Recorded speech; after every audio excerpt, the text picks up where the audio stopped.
Good morning class. আশা করি তোমরা সকলে খুব ভালো আছো। Welcome to right smart academy. আর আমি রয়েছি তোমাদের সাথে জিওগ্রাফির সুমন স্যার।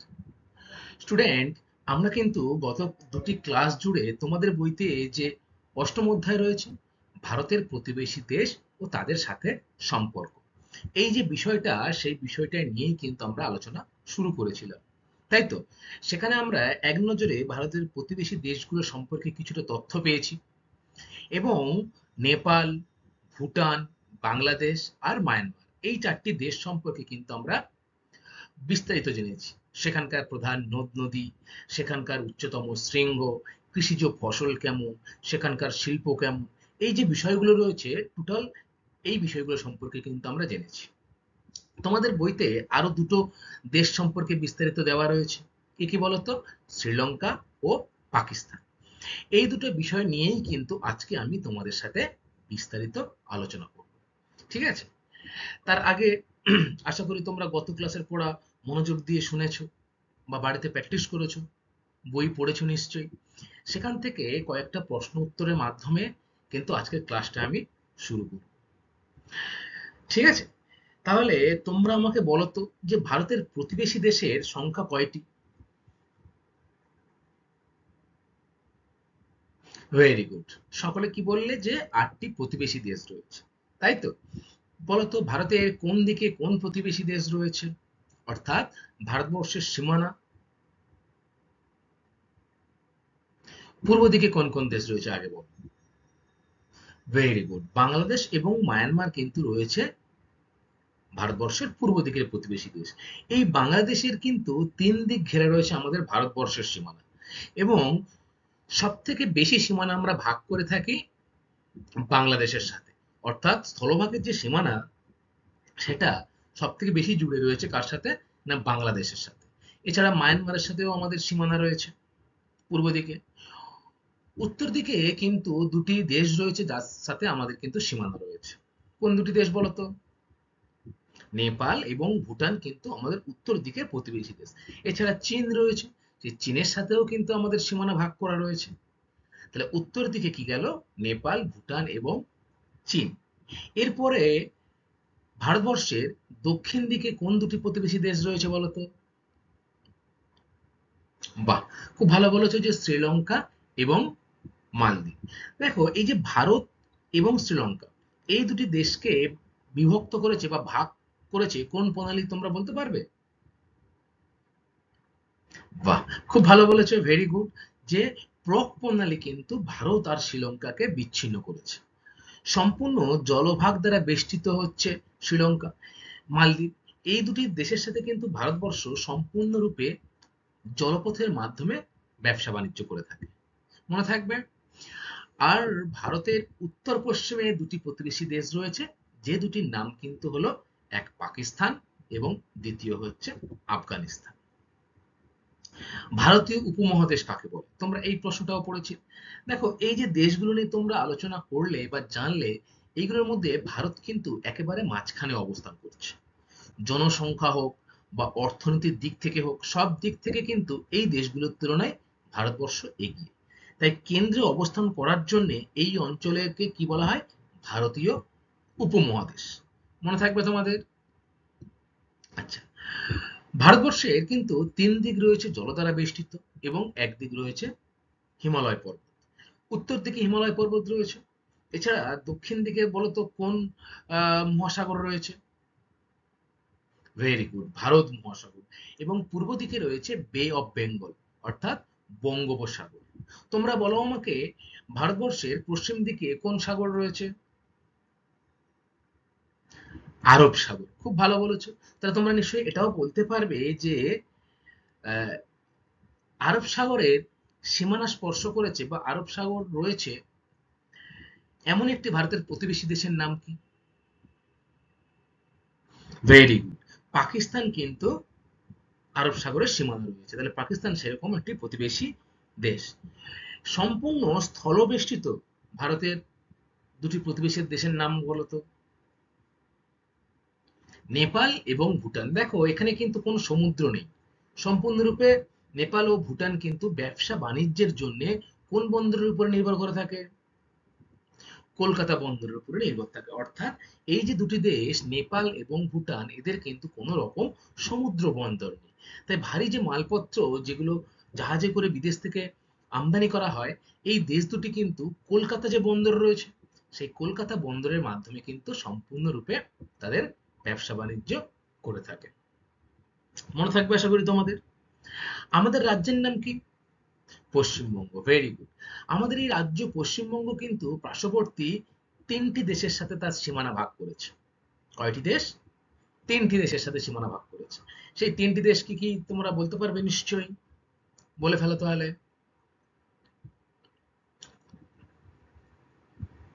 Very good.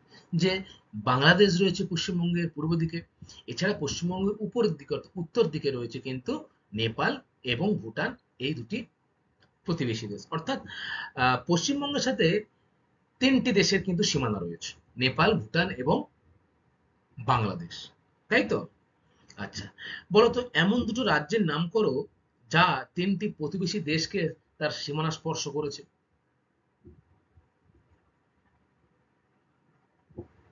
এক তো পশ্চিমবঙ্গ হলো, তিনটি দেশ রয়েছে। আরো একটি রাজ্য রয়েছে ভারতের, যেটিরও কিন্তু তিনটি আন্তর্জাতিক সীমানা রয়েছে। Very good. সিকিম রাজ্যেরও কিন্তু এরকম একটি লক্ষ্য করা যায়। আচ্ছা, এরপরে আমরা কি পড়েছিলাম? সার্ক। বলতো সার্কের ফুল ফর্ম কি?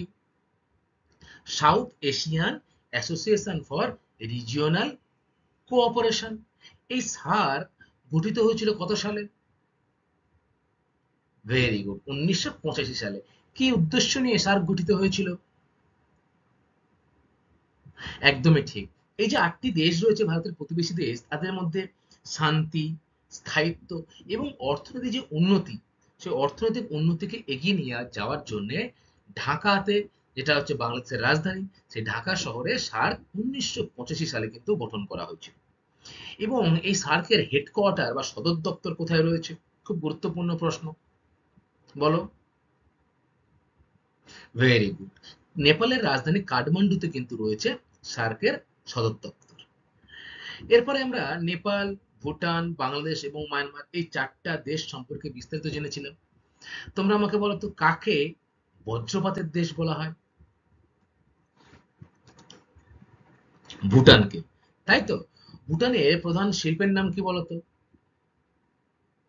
ফল প্রক্রিয়াকরণ শিল্প। খুব ভালো বলেছে। এই যে ভুটানে প্রচুর ফল উৎপন্ন হয়, যেমন আম, আপেল, কমলা লেবু, তারপরে তোমার আনারস, এইগুলো দিয়ে জ্যাম, জেলি ইত্যাদি তৈরি হয়। সেগুলো কিন্তু সারা পৃথিবীতে বিক্রি করে নেপাল কিন্তু, সরি, ভুটান কিন্তু তার বাজারটাকে বা অর্থনৈতিক বাজারটাকে কিন্তু সে সমৃদ্ধ করে। তাই ভুটান জ্যাম, জেলি ইত্যাদি তৈরিতে পৃথিবী বিখ্যাত। পৃথিবীর সর্বোচ্চ শৃঙ্গের নাম কি? Mount Everest. কোন দেশে অবস্থিত? নেপালে। Very good. নেপালের প্রধান নদীর নাম কি বলতো? কালীগন্ড হলো নেপালের প্রধান নদী। ঠিক তেমনি ভুটানের প্রধান নদীর নাম কিন্তু হলো মানস। এবং ভুটানের যে রাজধানী, সেটা কোথায় রয়েছে?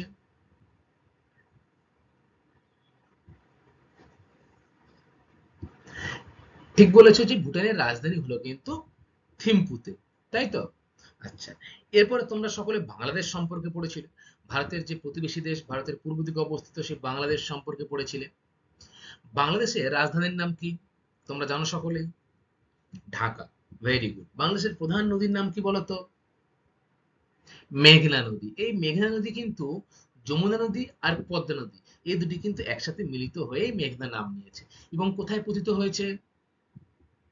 বে অফ বেঙ্গল। Very good. অর্থাৎ বঙ্গোপসাগরে কিন্তু এটি পতিত হয়েছে। বাংলাদেশের প্রধান ভাষা কি বলতো?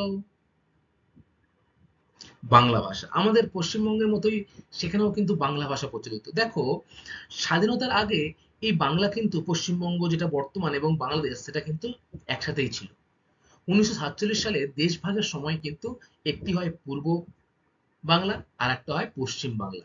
যেটা পশ্চিম বাংলা সেটা পশ্চিমবঙ্গ নাম হয়, এবং যেটা পূর্ববঙ্গ সেটা কিন্তু কি হয় না, পূর্ব পাকিস্তান নাম হিসেবে কিন্তু একসাথে ছিল। আচ্ছা, যাই হোক, এগুলো আলাদা বিষয়।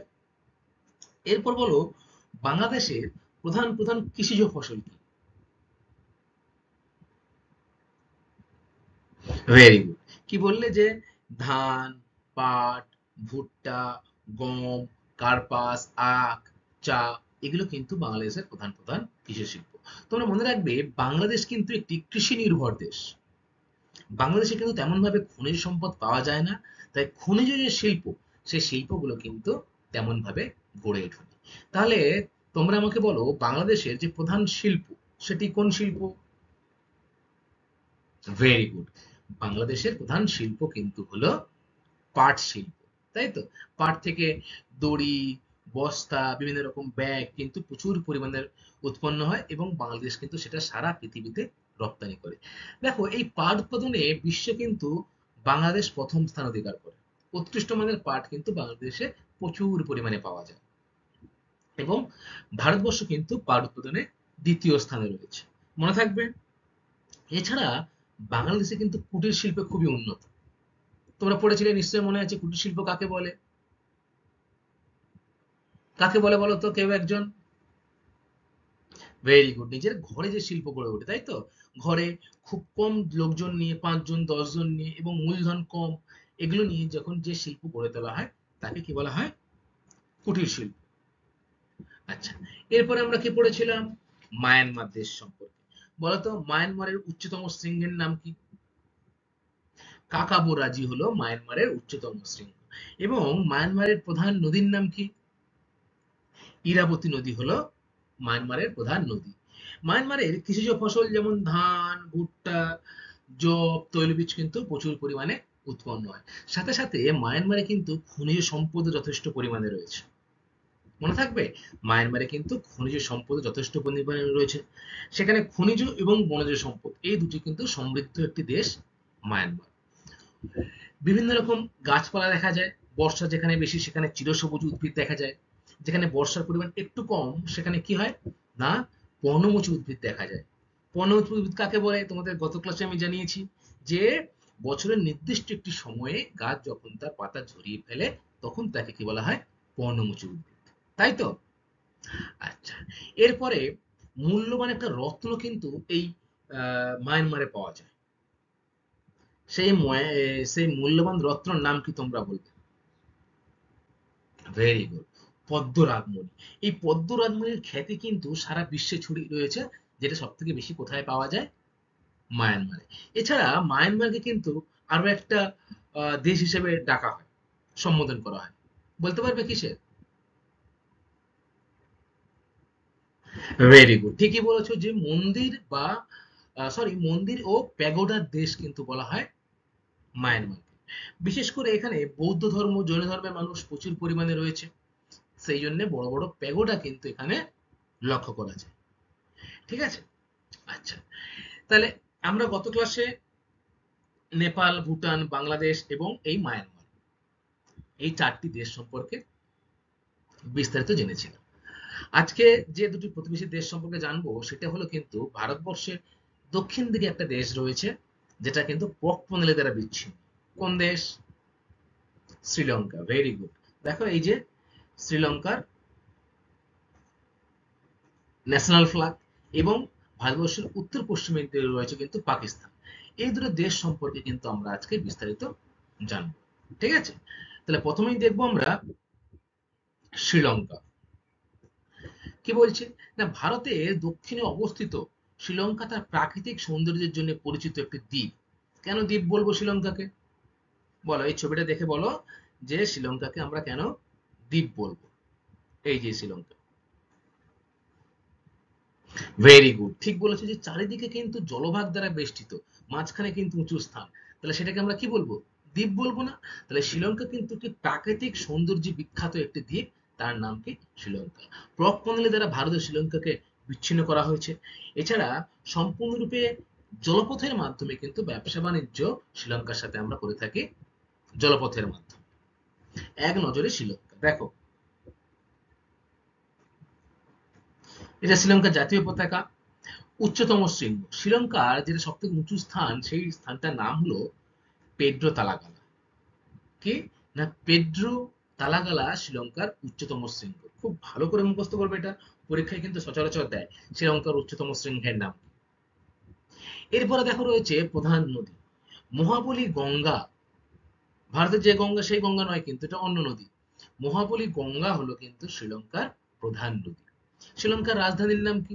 শ্রীলঙ্কার রাজধানীর নাম হচ্ছে শ্রী জয়বর্ধনপুরা কোট্টে। জয়বর্ধনপুরা কোট্টে, এটা হলো শ্রীলঙ্কার রাজধানী। তোমরা ডান দিকে একটা ছবি দেখছো সবাই, এটা কিন্তু এই জয়বর্ধনাপুরা কোট্টের একটি ছবি।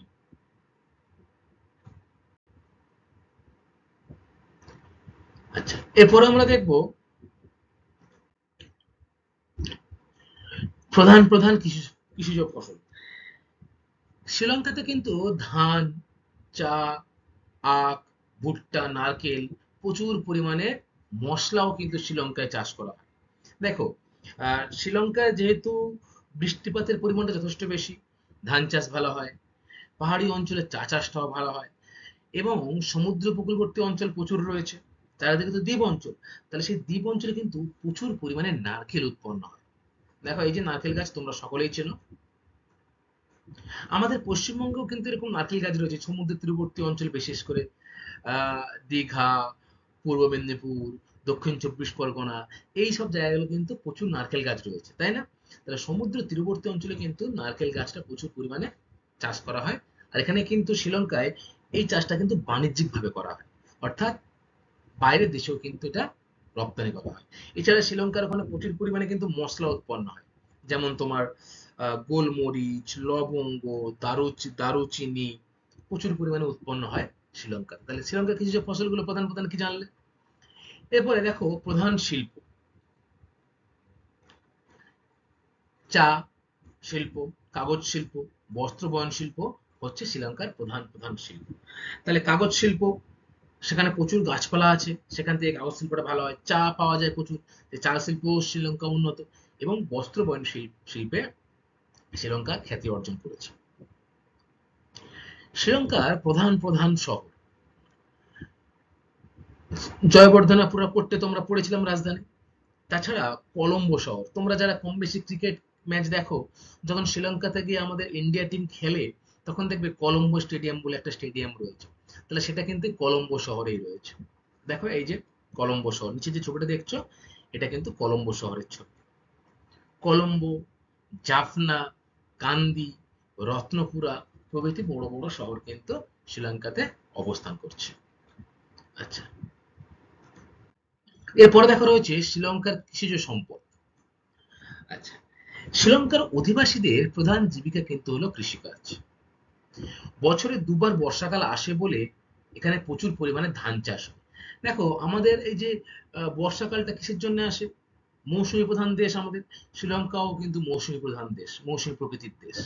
অর্থাৎ দক্ষিণ পশ্চিম দিক থেকে বর্ষাকাল এখানে প্রবেশ করে, আবার ফিরে যাওয়ায় কিন্তু উত্তর পূর্ব দিক থেকে ফিরে যায়।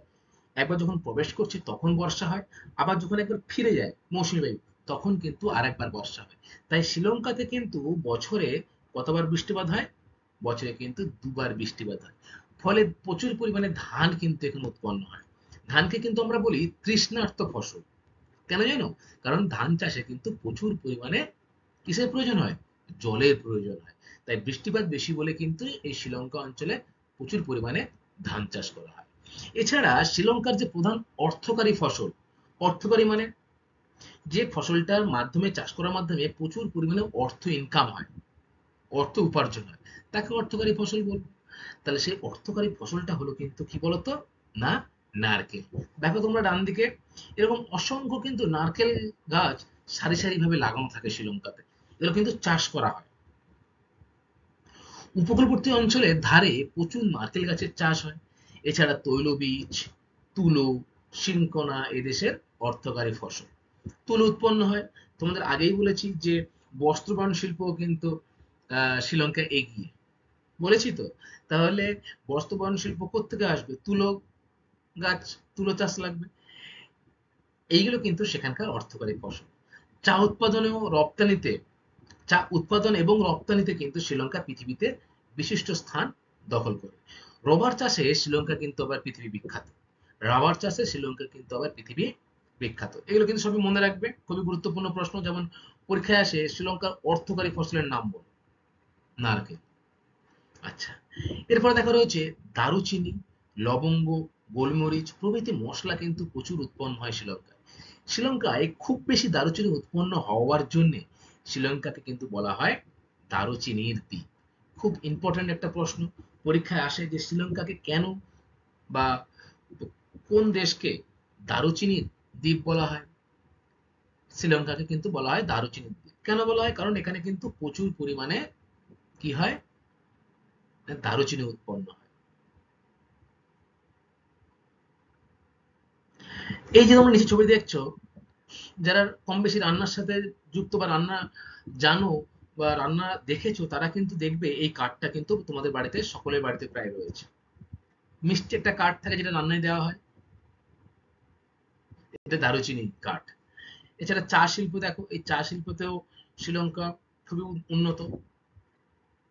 আচ্ছা, শ্রীলঙ্কার খনিজ সম্পদ, খনিজ সম্পদ উত্তোলনেও কিন্তু শ্রীলঙ্কা যথেষ্ট উল্লেখযোগ্য ভূমিকা পালন করে। শ্রীলঙ্কার রত্ন পাথর পাওয়া যায়, গ্রানাইট, ইলমেনাইট, লৌহ আকরিক, চুনাপাথর, ম্যাঙ্গানিজ, কোয়ার্টাজ, মাইকা, এছাড়া কাদামাটি শিল্প, যে কাদামাটি এবং লবণের মতো প্রচুর খনিজ সম্পদ কিন্তু রয়েছে। গ্রাফাইট উৎপাদনে শ্রীলঙ্কা পৃথিবীতে কিন্তু প্রথম স্থান অধিকার করেছে। খুব গুরুত্বপূর্ণ কিন্তু একটি বিষয় পরীক্ষায় আসে যে কোন খনিজ সম্পদ উৎপাদনে শ্রীলঙ্কা পৃথিবীতে প্রথম স্থান অধিকার করেছে। কোন কি উৎপাদনে? না, গ্রাফাইট উৎপাদনে শ্রীলঙ্কা কিন্তু পৃথিবীতে প্রথম স্থান অধিকার করে। এছাড়া নীলকান্ত মণি, দেখো এই যে এইটা নীলকান্ত মণি, তারপরে পদ্মরাগ মণি, বৈদুর মণি ইত্যাদি মূল্যবান রত্নও কিন্তু শ্রীলঙ্কাতে পাওয়া যায়। গ্রাফাইট যেটা চিকচিক করে হালকা, তাতে অভ্র থাকে। তোমরা পেন্সিলের সিজ দেখেছো? এই পেন্সিলের সিজও কিন্তু এই গ্রাফাইট সিলাই তৈরি। মনে থাকবে যে শ্রীলঙ্কা খনিজ সম্পদে কিন্তু যথেষ্ট উন্নত। বিভিন্ন রকম খনিজ সম্পদ যেমন গ্রানাইট, গ্রাফাইট, ইলমেনাইট, কোয়ার্টার, চুনাপাথর, আকরিক, লৌহ আকরিক প্রচুর পরিমাণে কিন্তু শ্রীলঙ্কাতে পাওয়া যায়। তাহলে আপাত দৃষ্টিতে আমরা শ্রীলঙ্কা সম্পর্কে কিন্তু পড়লাম কিছু কিছু বিষয় যেগুলো খুব ইম্পর্টেন্ট, যেমন কাকে দারুচিনির দ্বীপ বলা হয়, শ্রীলঙ্কার প্রধান অর্থকারী ফসলের নাম কি, ঠিক আছে, কোন কোন খনিজ সম্পদ শ্রীলঙ্কাতে পাওয়া যায়, এই বিষয়গুলো কিন্তু তোমরা মনে রাখবে। আচ্ছা, এরপরে দেখো রয়েছে পাকিস্তান। ভারতবর্ষের কোন দিকে রয়েছে পাকিস্তান? উত্তর পশ্চিম দিকে একটি প্রতিবেশী দেশের নাম কিন্তু হলো পাকিস্তান। পাকিস্তান ভারতের উপমহাদেশে অবস্থিত একটি দেশ, যা ভারতবর্ষের উত্তর পশ্চিম দিকে অবস্থিত। এটি 1947 সালে গঠন হয়েছিল, অর্থাৎ পাকিস্তানের জন্ম হয়েছিল কত সালে? 1947 সালে।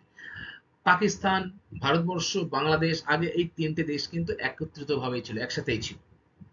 1947 সালে দেশভাগের সময় ব্রিটিশরা দেশভাগ করেছিল, তখন পাকিস্তান বলে একটা আলাদা দেশ কিন্তু তৈরি হয়েছিল। দেখো এই যে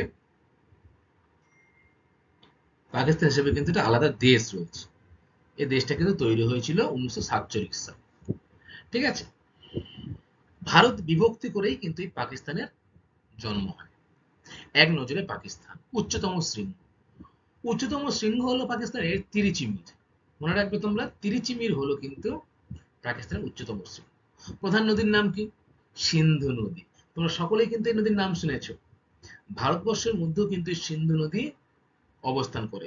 তিব্বতের মানস সরোবরের কাছ থেকে এই সিন্ধু নদী উৎপন্ন হওয়ার পর, দেখো এই যে এখান থেকে উৎপন্ন হয়েছে, উৎপন্ন হওয়ার পর ভারতবর্ষের মধ্যে প্রবেশ করে পশ্চিম দিকে প্রভাবিত হয়ে কিন্তু বাংলাদেশে, সরি পাকিস্তানে কিন্তু প্রবেশ করেছে। এবং এই নদী কিন্তু বয়ে এসে কোথায় পতিত হয়েছে? না, আরব সাগরে কিন্তু পতিত হয়েছে। সিন্ধুর প্রধান যে 5টা উপনদী, তার মধ্যে চন্দ্রভাগা, বিতস্তা, শতদ্রু, এই যে নদীগুলো, এগুলো কিন্তু আমাদের যে রাজ্য পাঞ্জাব রয়েছে, সেই পাঞ্জাব রাজ্যে কিন্তু এগুলো অবস্থান করছে। মনে থাকবে? আচ্ছা, যাই হোক, তোমরা এটুকু মনে রাখবে যে পাকিস্তানের প্রধান নদীর নাম কিন্তু হলো সিন্ধু নদী। এরপরে পাকিস্তানের রাজধানীর নাম কি? ইসলামাবাদ। দেখো এই যে পাকিস্তানের রাজধানীর নাম কিন্তু হলো ইসলামাবাদ।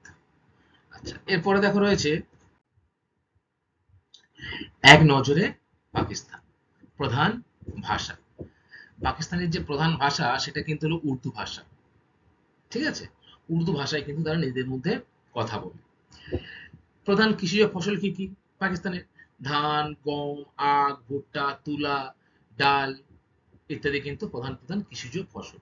দেখো, পাকিস্তানে কিন্তু তেমন ভাবে বৃষ্টিপাত খুব বেশি হয় না, কিন্তু তা সত্ত্বেও সেখানে কৃষিকাজটা বেশ উন্নত। কেন বলতো? এই যে সিন্ধু নদী বললাম, সিন্ধু নদীর জল পায় এবং বিভিন্ন যে আরো উপনদীগুলো রয়েছে, সেই উপনদীগুলির জলের মাধ্যমে কিন্তু সেখানে চাষবাস করা হয়ে থাকে। প্রধান প্রধান শিল্প: সিমেন্ট শিল্প, চিনি, চর্ম, পশম শিল্প ও পশমজাত দ্রব্য উৎপাদনে কিন্তু পাকিস্তান উন্নতি লাভ করেছে। ফলে প্রধান প্রধান শিল্পগুলোই কিন্তু এগুলো। তারপরে রয়েছে দেখো, পাকিস্তানের প্রধান প্রধান শহর, তোমরা সকলেই প্রায় নাম শুনেছো। করাচি শহর, লাহোর, পেশোয়ার, ইসলামাবাদ এগুলো কিন্তু হলো পাকিস্তানের প্রধান প্রধান শহর। মনে থাকবে?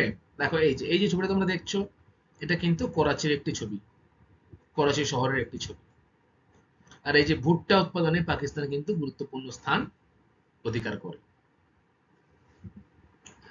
আচ্ছা, এরপরে দেখো রয়েছে পাকিস্তানের জলসেচ ও কৃষিকাজ। বৃষ্টিপাতের পরিমাণ কম হওয়া সত্ত্বেও পাকিস্তানে কিন্তু কৃষিকাজ বেশ উন্নত। আগেই তোমাদের বলেছি যে এখানে বিভিন্ন রকম চাষবাস হয়, ধান, ভুট্টা, গম, কিন্তু এগুলো তো জল লাগে প্রচুর পরিমাণে। তবে জল কিন্তু এরা কিভাবে পায়?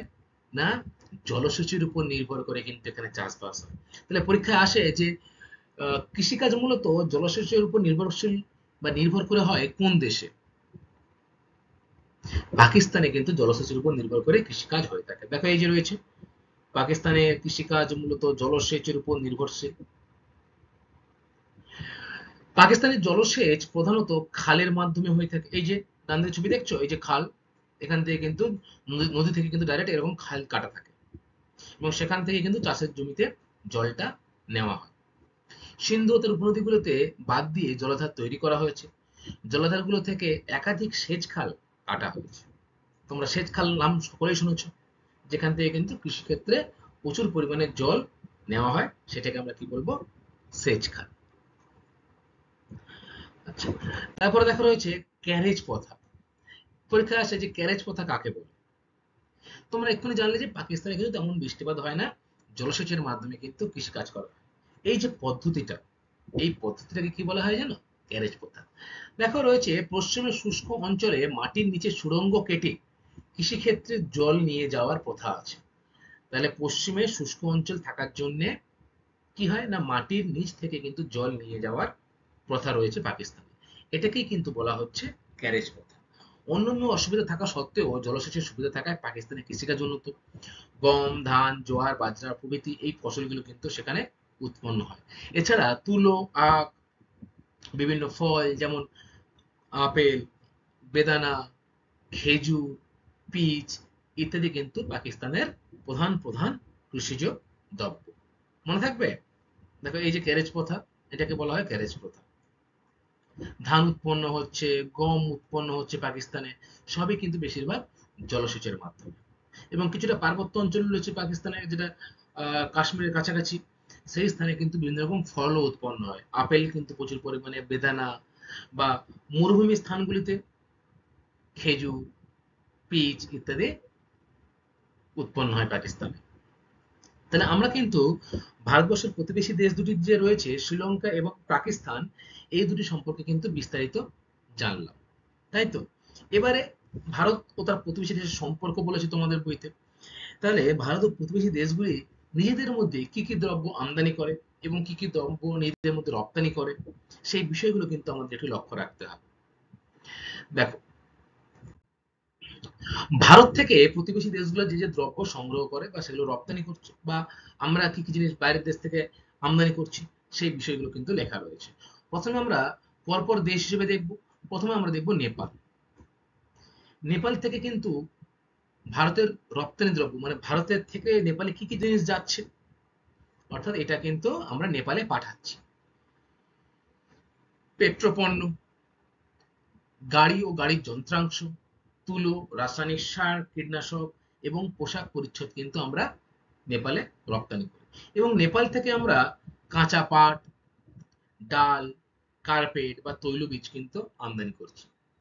আমদানি মানে ভারত আমদানির দ্রব্য, অর্থাৎ ভারত কিন্তু নেপালের কাছ থেকে সেটা নিচ্ছে। আর রপ্তানি মানে ভারত কিন্তু সেটা নেপালে পাঠাচ্ছে। দ্বিতীয় দেশ রয়েছে দেখো ভুটান। ভুটান থেকে ভারতবর্ষ ভারত কি কি জিনিস পাঠায় ভুটানে ব্যবসা বাণিজ্যের জন্য? কাগজ, ওষুধ, কয়লা, ইস্পাত, চিনি, বিভিন্ন যন্ত্রপাতি, নুন, এবং ভুটান থেকে বড় এলাচ, বিভিন্ন ফল, জ্যাম, জেলি, পশম, এই দ্রব্যগুলো কিন্তু ভুটান থেকে আমাদের ভারতে আমদানি করা হয়। বাংলাদেশ থেকে কি কি জিনিস আমাদের ভারত থেকে পাঠানো হয় বাংলাদেশে? মোটর গাড়ি, ওষুধ, চিনি, যন্ত্রপাতি, কয়লা, ইস্পাত ইত্যাদি কিন্তু পাঠানো হচ্ছে। আর ভারত বাংলাদেশ থেকে কি কি নিচ্ছে? কাঁচা পাট, কাগজ, তামাক, সুপারি, চামড়া, ইলিশ মাছ, প্রাকৃতিক গ্যাস। আমরা জানি যে পদ্মার খুব ইলিশ বিখ্যাত, জানি না? সেই ইলিশ মাছ কিন্তু ভারতবর্ষ বাংলাদেশ থেকে আমদানি করে। এরপরে এখন রয়েছে মায়ানমার। ইস্পাত, কয়লা, সুতিবস্ত্র, রাসায়নিক দ্রব্য, পরিবহনের সরঞ্জাম, এগুলো আমরা ভারত থেকে কিন্তু মায়ানমারে রপ্তানি করি। এবং আমদানি করি কি কি? বনজ সম্পদে সমৃদ্ধ, ফলে সেগুন ও শালকাঠ, রূপা, টিন, টাংস্টেল, মূল্যবান যে পাথর পাওয়া যায় মায়ানমারে, সেগুলো কিন্তু আমরা আমদানি করছি। শ্রীলঙ্কাতে চিনি, ইস্পাত, কয়লা ইত্যাদি পাঠাচ্ছি। এবং কি কি নিচ্ছি? লবঙ্গ, দারুচিনি, গ্রাফাইট, যেগুলো প্রচুর পরিমাণে কিন্তু শ্রীলঙ্কায় উৎপন্ন হয়, সেগুলো কিন্তু আমরা আমদানি করছি।